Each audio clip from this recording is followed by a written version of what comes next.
Les objectifs du développement durable, c'est un ensemble de 17 objectifs mondiaux qui se déclinent en 169 cibles sur les sujets aussi variés que la pauvreté, les inégalités, le changement climatique, la biodiversité, et qui ont été adoptés par tous les pays des Nations Unies il y a maintenant 1 an et demi et qui sont entrés en vigueur il y a 1 an, au 1er janvier 2016. Mais finalement, que font les pays, et notamment que fait la France de ces ODD, en partant du principe que les objectifs du développement durable, c'est un outil multifonction qui peut permettre à la fois d'aider les pays à mieux travailler entre les silos administratifs, tous les ministères, pour faire finalement converger ensemble enjeux économiques, sociaux, environnementaux.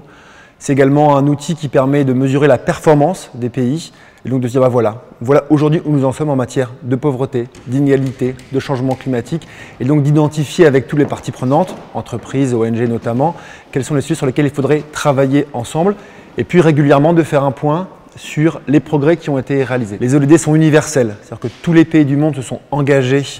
à les atteindre, et donc c'est un appel finalement à la coopération internationale. Ce qui est intéressant, c'est de voir qu'il y a des pays dans le monde, et je pense notamment à l'Allemagne, à la Suède, à la Finlande, à la Norvège, qui vraiment ont décidé d'utiliser cette grille d'objectifs et d'indicateurs pour finalement révéler un peu les faiblesses de leur modèle de développement, et à partir de là se lancer en discussion avec toutes les parties prenantes d'un pays sur les nouvelles stratégies, les nouvelles politiques publiques à mettre en œuvre dans les années qui viennent pour atteindre les objectifs qu'ils se sont fixés et qu'ils doivent atteindre d'ici à 2030. Il n'y a pas que les gouvernements qui s'en saisissent.